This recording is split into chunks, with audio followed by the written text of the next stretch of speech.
মাজার ভাঙার ডাক দিচ্ছে, এ নিয়ে পক্ষে বিপক্ষে বিতর্ক হচ্ছে। বিষয়টা সম্পর্কে আপনার মন্তব্য কেমন হচ্ছে? প্রশ্নকর্তা ভাইকে আমি পাল্টা প্রশ্ন রাখতে চাই, মাজার ভাঙার ডাক দিচ্ছেন কারা?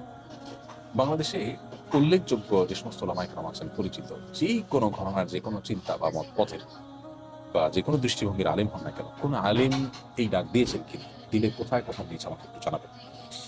দেখুন, এদেশে সংখ্যালঘুদের উপর আক্রমণ করা হয় এবং সেই আক্রমণের যে দোষ সে উদুরপিণ্ডি লুডুর ঘাড়ে চাপানো হয়। ঠিক একইভাবে এই মাজার ভাঙার ক্ষেত্র আমরা লক্ষ্য করেছি। পরিষ্কারভাবে আমরা বলতে চাই যে কোনো মুসলিম নামধারী নিজেকে তিনি মুসলমান দাবি করছেন, তিনি যদি শিরকে লিপ্ত হন, তাহলে সেক্ষেত্রে তাকে আমাদের দাওয়াত দিতে হবে, সংসদের পথে আহ্বান করতে হবে। তার যে মাজার সেটা ভেঙে, যে মাজার সে সে সিজদা করছে বা যে মাজারকে তিনি পুজো করছেন অথবা সেখানে তিনি শিরকে লিপ্ত হয়েছেন, সেটাকে ভেঙে দেওয়াটাই সমাধান নয়। তাকে দাওয়াত দিবেন।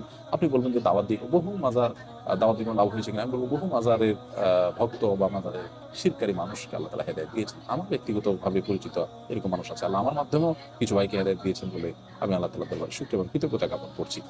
কিন্তু মাজার ভেঙে দেওয়ার কারণে কজন মানুষ শিরক ছেড়েছে, আপনি সেটা বলতে পারবেন কিনা?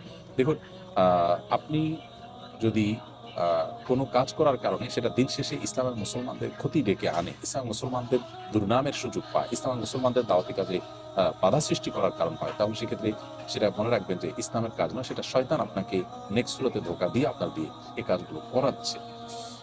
কাদিয়ানীদের মধ্যে দাওয়াতি কাজ করেন এমন একজন প্রথিতযশা আলেম আমাকে বলেছেন, ব্যক্তিগত আমার বন্ধু মানুষ, মোহাম্মদ আব্দুল মজিদ ওনার নাম, অনেক বই পুস্তক লিখেছেন। তিনি বলেছেন, ভাই আজকাল আমি সেখানে দাওয়াতি কাজ করাটা আমার জন্য কঠিন হয়ে গেছে এবং এটাকে রেফারেন্স হিসেবে টানা হচ্ছে। আমরা অনুগ্রহ করে সবাইকে বলবো এই বিষয়ে সহনশীলতার পরিচয় দিতে এবং ওলামা একরাম আপনাদের কাউকে এই কাজে নির্দেশ দিয়েছেন কিনা তার নাম বলুন, কোন ভিডিওতে, কোন বক্তব্যে, কোন অনুষ্ঠানে, প্রকাশ্যে বা অপ্রকাশ্যে কোন আলেম বলেছেন আমাদেরকে বলুন। এই যে রবিউল আউয়াল আসছে, ১২ রবিউল আউয়াল, সে উপলক্ষে আমরা বলবো সবাইকে সর্বোচ্চ সতর্ক থাকবার জন্য, যাতে কোনোভাবে ১২ রবিউল আউয়াল উপলক্ষে যে আনুষ্ঠানিকতা হয়ে থাকে, আমাদের অনেক ভাইয়েরা যে সমস্ত জশ্ন জুলুস ইত্যাদি করে থাকেন, সে কোনো মানুষ যেন আক্রমণ করার চেষ্টায় লিপ্ত না হন। আমরা অনুগ্রহ করে সবাইকে সর্বোচ্চ সহনশীল থাকার কথা বলবো। যেহেতু মাজার ভাঙার প্রশ্ন আসছে, সেজন্য কয়েকদিনের মধ্যেই যেহেতু রবিউল আউয়াল শুরু হচ্ছে, ১২ রবিউল আউয়াল শুরু হচ্ছে, সেজন্য সে বিষয়ে আমরা সবাইকে উদাত্ত আহ্বান করছি সর্বোচ্চ সহনশীলতার পরিচয় দিতে। মনে রাখবেন, এগুলো কোনো অবস্থাতে একজন দায়িত্বশীল মুসলিমের কাজ নয়।